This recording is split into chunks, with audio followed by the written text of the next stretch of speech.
திமுக ஸ்டாலின் அவர்கள் கனவு கோட்டையில் இருக்கிறாரு. அவங்க கூட்டணியும் அதே எண்ணத்தில் தான் இருக்காங்க. என்ன அப்படின்னா திமுக தான் ஜெயிக்க போகுது அப்படின்னு சொல்லி நினச்சிட்டு இருந்தாங்க. ஆனால் அதுக்கெல்லாம் ஆப்படிக்கிற மாதிரி 3ஆம் தேதி ஒரு சம்பவம் நடந்தது. மோடி அவர்கள், அதாவது பாஜக, தேசிய பாஜக செய்த ஒரு சிறப்பான சம்பவம், தமிழகமே எதிர்பார்த்த சம்பவம் 3ஆம் தேதி நடந்து முடிந்திருக்கிறது. அது என்னன்னு சொல்லி பார்த்துடலாமா? பார்த்துருவோம்.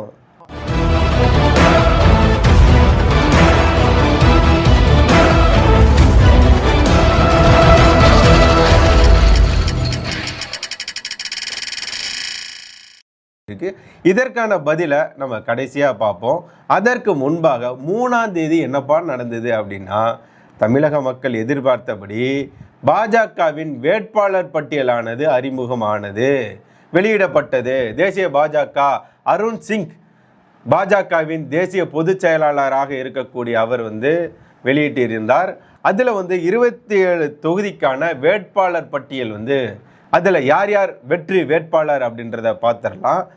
ஆவடியில் எம் ராஜசிம்ம மகேந்திரா, மயிலாப்பூரில் டாக்டர் தமிழிசை சவுந்தரராஜன், தளி தொகுதியில் டாக்டர் நாகேஷ்குமார், திருவண்ணாமலையில் சி ஏழுமலை, ராசிபுரம் தனி தொகுதியில் டாக்டர் எஸ்டி பிரேம்குமார், மொடக்குறிச்சியில் திருமதி கிருத்திகா சிவ்குமார், அடுத்ததாக உதகமண்டலம் அங்கே திரு போஜராஜன், அடுத்ததாக அவினாசி தனி தொகுதி டாக்டர் எல் முருகன், அடுத்ததாக திருப்பூர் தெற்கு எஸ் தங்கராஜ், கோயமுத்தூர் வடக்கு வானதி சீனிவாசன், அடுத்ததாக திருவாரூர் தொகுதி கோவி சந்துரு, அடுத்ததாக தஞ்சாவூர் திரு எம் முருகானந்தம், அடுத்ததாக கந்தர்வக்கோட்டை தனி தொகுதி சி உதயகுமார், புதுக்கோட்டை எம் ராமச்சந்திரன், அறந்தாங்கி கவிதா ஸ்ரீகாந்த், திருப்பத்தூர் கேசி திருமாறன், மானாமதுரை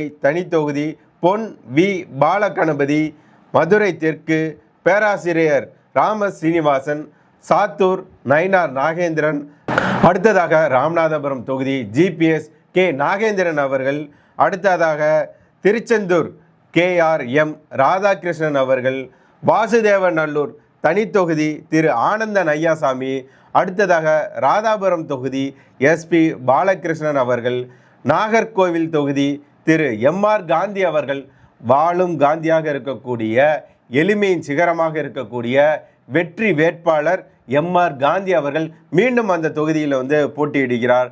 அடுத்து குளச்சல் தொகுதியில் டி சிவகுமார் அவர்கள் போட்டியிடுகிறார். பத்மநாபபுரம் தொகுதியில் பி ரமேஷ் அவர்கள் போட்டியிடுகிறார். விளவங்கோடு தொகுதியில் முன்னாள் அங்கேயே எம்எல்ஏவாக இருந்த, காங்கிரஸ் எம்எல்ஏவாக இருந்த, இப்போது பாஜகவிற்கு வந்திருக்கக்கூடிய விஜயதாரணி அவர்கள் விளவங்கோடு தொகுதியில் மீண்டும் பாஜக வெற்றி வேட்பாளராக அந்த தொகுதியில் போட்டியிடுகிறார் எஸ் விஜயதாரணி அவர்கள். ஆக 27 தொகுதிக்கும் வேட்பாளர் பட்டியலை பாஜக வெளியிட்டு இருக்கிறது. இதில் குறிப்பாக 16 தொகுதிகளுக்கு மேலாக வெற்றி என்பது உறுதியாகிவிட்டது அப்படின்னே சொல்லலாம். அதில் MR காந்தி அவர்கள் போட்டியிடக்கூடிய தொகுதி, எஸ் விஜயதாரணி அவர்கள் போட்டியிடக்கூடிய தொகுதி, நயினார் நாகேந்திரன் அவர்கள் போட்டியிடக்கூடிய தொகுதி, வானதி சீனிவாசன் அவர்கள் போட்டியிடக்கூடிய தொகுதி, இந்த மாதிரி பல தொகுதிகளை நம்ம சொல்லிட முடியும். அப்போ இந்த 16 தொகுதிகளுக்கு மேலே இருக்கக்கூடிய தொகுதிகள்லாம் எப்படி இருக்க போகுது அப்படின்னா, அதுவும் பாஜக வெற்றி பெறக்கூடிய தொகுதியாக தான் இருக்கக்கூடியதா. அப்போ மீதி இருக்கக்கூடிய தொகுதிகள்லாம் பாஜகவோட வெற்றி எப்படி இருக்க போகுது அப்படின்னா, அங்கேயும் பாஜக தான் வெற்றி பெற போகிறது. அப்போ மீதம் இருக்கக்கூடிய தொகுதிகள்லாம் பாஜகவோட வெற்றி எப்படி இருக்கும் அப்படின்னு சொல்லி கேட்டீங்க அப்படின்னா, இங்கெல்லாம் தேர்வு எழுதினாலே வெற்றி என்பதை போல இருக்கும். ஆனால் அங்கே நான் குறிப்பிட்ட மாதிரி அந்த 16 தொகுதிகள்ன்றது எக்ஸாம் அட்டன் பண்ணாலே பாஸ்ன்ற மாதிரி இருக்கும். மீதி இருக்கக்கூடிய தொகுதிகள்ன்றது எக்ஸாமுக்கு கொஞ்சம் படிச்சுட்டு போனால் பாஸ் அப்படின்ற மாதிரி இருக்கும். இதில் என்ன அப்படின்னா, திமுக மீது தமிழக மக்களுக்கு இருக்கக்கூடிய அதிருப்தி, அதனால தான் இவங்க விளம்பரம் மேலே விளம்பரம், எந்த பக்கம் திரும்பினாலும் விளம்பரம்ன்ற அளவுக்கு விளம்பரம் பண்ணிட்டு இருக்காங்க.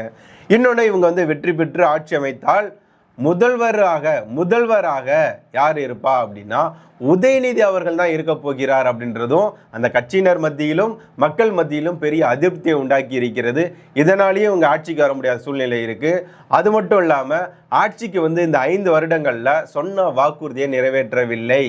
மகளிருக்கு கொடுக்கக்கூடிய காசுன்றது, உரிமை தொகைன்றது பாதி வருடங்கள் முடிந்து, அதாவது பாதி அந்த 5 வருடங்களில் பாதி ஆட்சி காலம் முடிந்து மீதி இருக்கக்கூடிய தொட்டகுறை உட்டகுறையா கொஞ்சம் குறைந்த மாதங்களுக்கு மட்டுமே இந்த தொகை கொடுக்கப்பட்டது. முன்பு இவங்க கொடுக்காம ஏமாத்தினாங்களா, அதை சேர்த்து கொடுக்கவே இல்லை. அது மட்டும் இல்லாமல் தகுதி வாய்ந்த குடும்ப பெண்கள் அப்படின்னு சொல்லி தேர்ந்தெடுத்தாங்க. இதெல்லாம் பெண்கள் மத்தியில் பெரிய அதிருப்தியை உண்டாக்கி இருக்கு. பெண்களுக்கு பாதுகாப்பு இல்லாத, குழந்தைகளுக்கு பாதுகாப்பு இல்லாத, முதியவர்களுக்கு பாதுகாப்பு இல்லாத ஒரு தமிழகத்தை திமுக உருவாக்கியதால் மக்களுக்கு, பெண்களுக்கு கடுமையான ஒரு கோபம் திமுக மேலே இருக்கு. அதனால தான் கம்மியான ஓட்டு சதவீதம் இருந்தாலும் பரவாயில்ல, எங்கள் கூட்டணிக்கு வந்தா, அதனால தான் கம்மியான ஓட்டு சதவீதம் இருந்தாலும் கூட எங்கள் கூட நீங்கள் கூட்டணிக்கு வந்துட்டீங்கன்னா பல தொகுதிகளை உங்களுக்கு வாரி இறைக்க நாங்கள் தயாராக இருக்கோம் அப்படின்னு சொல்லி கூட்டணியை சேர்த்து வச்சுருந்தாங்க. எண்ணிக்கை, அதாவது கூட்டணியில் இருக்கக்கூடிய கட்சிகளின் எண்ணிக்கை எதுக்கு அதிகம் அப்படின்னா அது திமுகவு தான். அது திமுகவுக்கு தான். ஜாதியே இருக்கக்கூடாது, மதமே இருக்கக்கூடாதுன்னு வாயில் உருட்டுவாங்க. ஆனால் அவங்க கட்சியில் இருக்கக்கூடிய, அவங்க கூட்டணியில் இருக்கக்கூடிய எந்த கட்சி ஜாதி இல்லாமல், மதம் இல்லாமல் இருக்கக்கூடிய கட்சி ஏதாவது ஒன்று சொல்லுங்கள். அட திமுக கூட சொல்லுங்கள். தனி தொகுதியில் யாரை நிறுத்துகிறாங்க, பொது தொகுதியில் யாரை நிறுத்துகிறாங்க, சமீபத்தில் ராசா அவர்கள் என்ன சொன்னார் அப்படின்றதெல்லாம் கொஞ்சம் யோசிச்சு பாருங்கள். அதுக்கப்புறம் நீங்கள் முடிவெடுங்க யாருக்கு ஓட்டு போடணும் அப்படின்றத. அந்த மாதிரி அதிமுகவுக்கு எப்படி அப்படின்னா, கூட்டணியில் இருக்கக்கூடிய கட்சிகளின் எண்ணிக்கைன்றது கம்மி, ஆனால் ஓட்டு சதவிகிதம் அப்படின்றது அதிகம். ஆமாம், அதிகம். அதனால தான் மீண்டும் எடப்பாடி அவர்கள் முதல்வராக வந்தால் நல்லா இருக்கும். சிறப்பான ஆட்சி அவர் கொடுப்பாரு, சொன்ன வாக்குறுதியை நிறைவேற்றுவார், விலைவாசின்றது குறையும் அப்படின்றத மக்கள் நம்புகிறாங்க. அது திமுகவிற்கு பயத்தை கொடுத்துருக்கு அப்படின்னு சொல்லலாம். அது மட்டும் இல்லாமல் இந்த தேர்தல்ன்றது திமுகவிற்கு வாழ்வா சாவான்ற தேர்தல். இந்த ஆட்சி காலத்திலேயே முதல்வரை மட்டும்தான் விட்டுட்டாங்கன்னு நினைக்கிறேன். மற்றவங்க எல்லாரோட வங்கி கணக்குகள், அவங்க வீடுகள், அலுவலகங்கள் போன்ற இடங்களில் இடி சோதனை நடத்தியது, அவங்க மேலே வழக்குகள்லாம் போயிட்டுருக்கு. அந்த இதனால் திமுகவிற்கு மீண்டும் நம்ம ஆட்சிக்கு வரலன்னா ரொம்ப கஷ்டம்தான்ற பயத்தினால தான் ஏதாவது செஞ்சு ஆட்சிக்கு வந்துடணும் அப்படின்னு சொல்லி அவங்க ரொம்ப தீவிரமாக வேலை பார்த்துட்டு இருக்காங்க. ஆனால் ஒன்றும் வேக போகிறதில்ல, பருப்பு வேக போகிறதில்ல. 3க்கு 8 விசில் விட்டாலும் திமுக பருப்பு, திமுக கூட்டணிகளின் பருப்பு தமிழகத்தில் இந்த முறை வேகாது, எடுபடாது. ஆனால் நான் முன்னாடி சொன்ன மாதிரி அண்ணாமலை அவர்கள் ஏன் இந்த தேர்தலில் போட்டியிடலை அப்படின்ற கேள்விக்கு அண்ணாமலை அவர்களே பதில் கொடுத்து விட்டார்.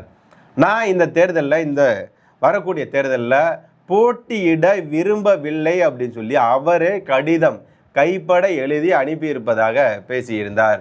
அது மட்டும் இல்லாமல் ஒவ்வொரு தேர்தலுக்கும் ஒரு போட்டி தான் போடணும், இந்த தேர்தலுக்கு நான் திமுகவை எதிர்த்து போட்டி போடுகிறேன், அதாவது ஒரு தொகுதியில் தனித்து நின்று அந்த தொகுதியில் மட்டும் நான் போட்டி போடலை, தமிழகம் முழுக்க திமுகவிற்கு எதிராக போட்டி போடுகிறேன், நான் பிரச்சாரத்தில் ஈடுபடுவேன், தோளோடு தோள் நிற்போம், தன்னுடைய கூட்டணி கட்சிகளுடன் தோளோடு தோள் நின்று அவர்களுடைய வெற்றிக்காக தொடர்ந்து வேலை செய்வேன் அப்படின்னு சொல்லி அந்த வேட்பாளர் பட்டியலை போட்டு இவர் பதிவை போட்டிருந்தார். அது மட்டும் இல்லாமல் இப்போ சமீபத்தில் கொடுத்த ப்ரெஸ் மீட்லேயும் இதை அவர் அண்ணாமலை அவர்கள் பேசியிருக்கிறார்.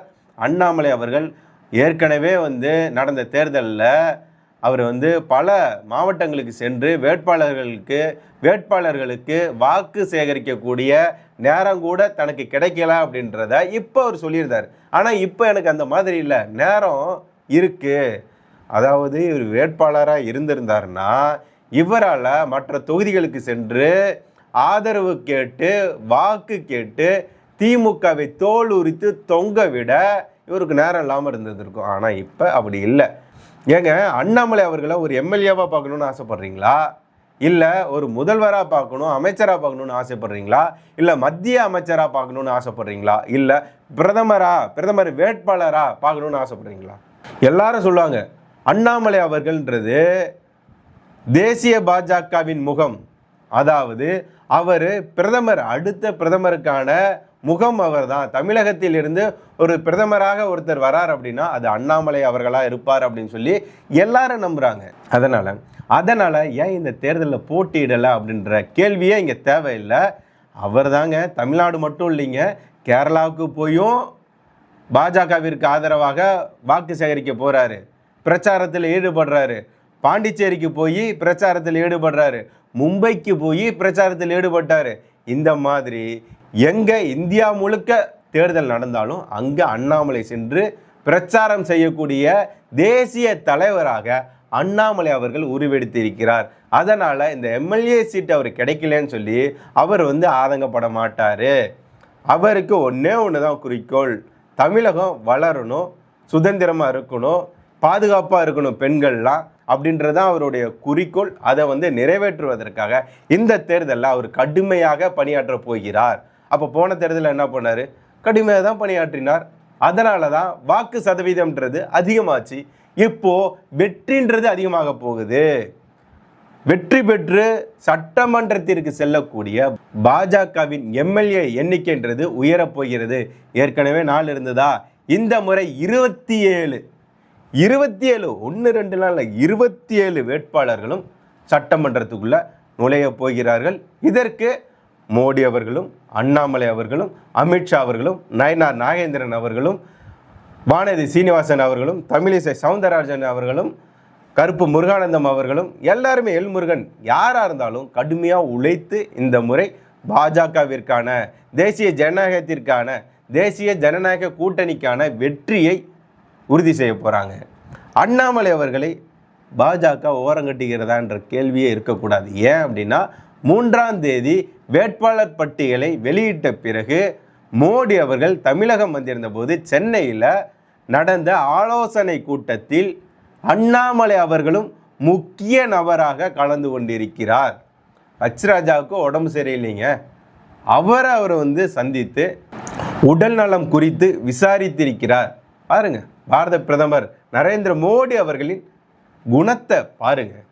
அவருடைய ஆட்சி, அதாவது டபுள் இன்ஜின் சர்க்கார்னு சொல்லுவார்ல, அது தமிழகத்திலையும் வரணும், தமிழகமும் வெற்றி பெறணும், தமிழகமும் முன்னேறணும், வளர்ச்சி அடையணும், பாதுகாப்பாக இருக்கணும், சுதந்திரமாக இருக்கணும். அப்படின்னா நாம் வரக்கூடிய தேர்தலில் பாஜகவிற்கு 27 இடங்களிலும் வெற்றியை உறுதி செய்யணும். திமுக அவங்க இதை நம்பி போட்டி போடுறாங்க. ஆனால் பாஜக மக்களை நம்பி, உங்களை என்னையை நம்பி இந்த தேர்தலில் போட்டி போடுறாங்க. அதனால் இந்த முறை பாஜகவிற்கான வெற்றி என்பது, பாஜகவின் எம்எல்ஏ என்பது 27 எம்எல்ஏக்கள் சட்டமன்றத்திற்கு போவார்கள். கண்டிப்பாக அக்கா சொல்கிற மாதிரி தாமரை மலர்ந்தே தீரும், தாமரை மலர்ந்தே தீரும், தாமரை மலர்ந்தே தீரும்.